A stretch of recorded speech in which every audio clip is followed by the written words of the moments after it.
Hey everyone, and welcome to this explainer. If you've ever looked at a wildly successful company and wondered how they seemingly invent entirely new industries out of thin air, leaving their competitors just fighting over the scraps, well, you're in exactly the right place. Today, we're exploring a truly fascinating concept, the blue ocean strategy.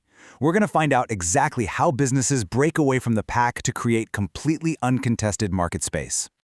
Okay, let's dive right into this by defining the two very different environments a business can operate in. First, we have what are called red oceans. Think of these as the known market space. These are your established markets, and they're characterized by entrenched industry practices and intense, often literal cutthroat competition for a shrinking profit pool. That's why they're red. It's bloody water. Conversely, blue oceans represent the unknown market space. These waters are untapped, they're completely free of competition, and rather than fighting tooth and nail over existing demand, companies in blue oceans actually create entirely new customers. It's a whole different ballgame that unlocks the potential for rapid, massive profit growth.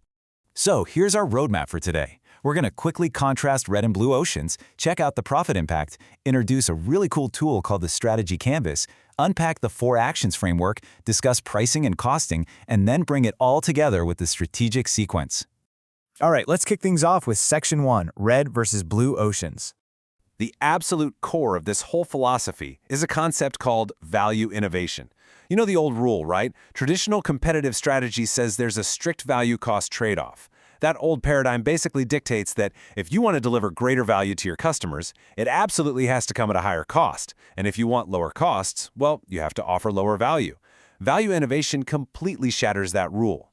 A true blue ocean is created when a company aligns innovation with utility, price, and cost. You drive your costs down by eliminating and reducing the factors that the rest of the industry unnecessarily competes on, while simultaneously driving value up for the buyer by creating elements the industry has never even thought to offer. You aren't just beating the competition here, you are making them literally irrelevant. Moving right along to Section 2, the profit impact. Now, what's really interesting about this data is the massive imbalance it shows. When researchers looked at business launches, they found that a staggering 86% of new businesses launched straight into those crowded, hyper-competitive red oceans. Only a tiny 14% of launches are actually aimed at creating blue oceans. That means most companies are automatically defaulting to the absolute most difficult competitive environments possible. But wait, here is the massive aha moment. Look at how those launches translate to actual profit impact. That overwhelming 86% of red ocean launches, they only account for 39% of total profit impact. Meanwhile, that tiny 14% sliver of blue ocean launches captures an incredible 61% of total profit. It is a completely disproportionate reward. These numbers definitively prove that creating uncontested market space isn't just a neat academic theory. It is for sure a vastly superior engine for real-world profitability. Okay, Section 3, the Strategy Canvas. So how do we actually map this out? We use something called the Strategy Canvas. On the horizontal axis, you plot out the factors the industry generally competes on, and on the vertical axis, you plot the level of investment or the value being offered. This brilliantly illustrates Cirque du Soleil's genius strategic move against the traditional Ringling Brothers circus. You see, the traditional circus invested heavily in star performers, animal shows, and multiple show arenas. But Cirque du Soleil plotted a completely divergent value curve. They just dropped the hugely expensive animal shows and star performers entirely. Instead, they created massive new value by introducing artistic music, beautiful dance, and a refined watching environment, stuff you'd normally associate with the theater. By charting this totally divergent curve, they built a highly profitable blue ocean. And we can use this exact same canvas to analyze any industry. Take fitness trackers, for example. Reading these value curves basically tells you everything you need to know about a company's strategy. If your line converges and just perfectly mimics your competitors, well, you're stuck in a red ocean. If you see high investment across every single factor on the board, that usually signifies over-delivering without payback. Basically, you're spending money on features that don't add real value for the consumer. If the line zigzags all over the place, it points to a pretty incoherent strategy. But notice that blue curve. It dramatically emphasizes key focus areas while deliberately ignoring others. That indicates a true, well-thought-out blue ocean product. Which brings us to Section 4, the 4 actions framework. So, you might be wondering, how do you actually build that beautifully divergent value curve for your own business? Well, you do it using the ERRC grid: eliminate, reduce, raise, and create. Walking through this specific sequence is absolutely crucial because it forces companies to prioritize and innovate at the exact same time. Step 1. Eliminate the factors your industry has always competed on that are actually just taken for granted now and yield no real value. Step 2. Reduce factors well below the industry standard to aggressively cut costs. Step 3. Raise certain key factors well above the industry standard to elevate the value. And finally, Step 4. Create entirely new factors that the industry has never even offered before. By forcing your team to answer these 4 questions, you systematically break that old value-cost trade-off.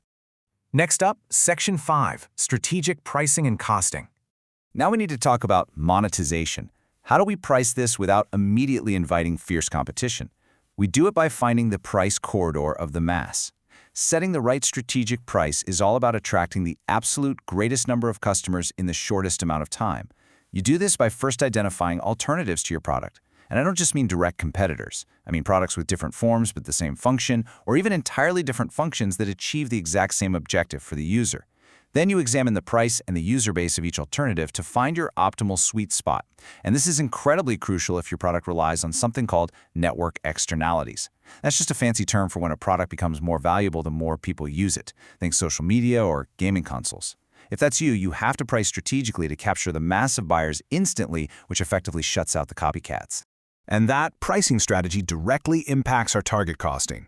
In a blue ocean, you do not just calculate your costs and slap a margin on top to get your price. No way. You set your strategic price first, then you subtract your desired profit margin, and that remainder dictates your target cost. It's backwards from how most people do it.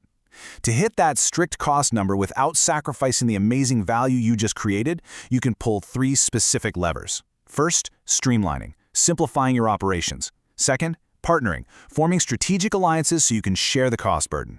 Or third, pricing innovation, changing the entire way a product is monetized. A great example is when Blockbuster chose to rent videotapes for a few bucks rather than selling them for a huge premium. All right, we're in the home stretch. Section 6, the strategic sequence. To pull all of these tools together into an execution plan, the first step is making absolutely sure you're offering exceptional utility, and we measure that using the buyer utility map. Across the top of this grid, you have the 6 stages of the buyer experience cycle, everything from purchase all the way to disposal.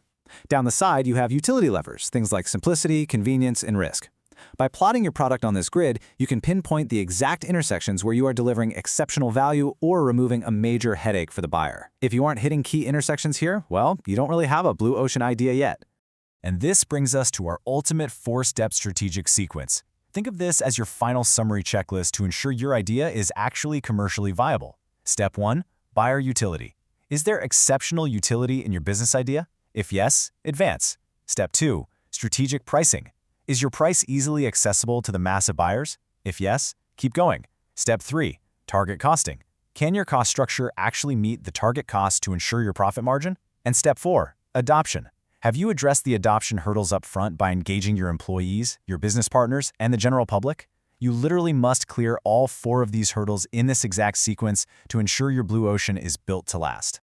Wow, we have covered a tremendous amount of ground today, right? From the visual clarity of the strategy canvas, all the way to the rigorous checklist of the strategic sequence.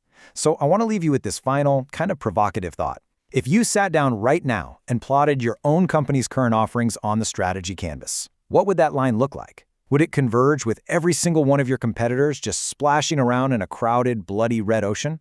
Or would you see a bold, divergent value curve, charting a course into the wide-open, highly profitable waters of a blue ocean?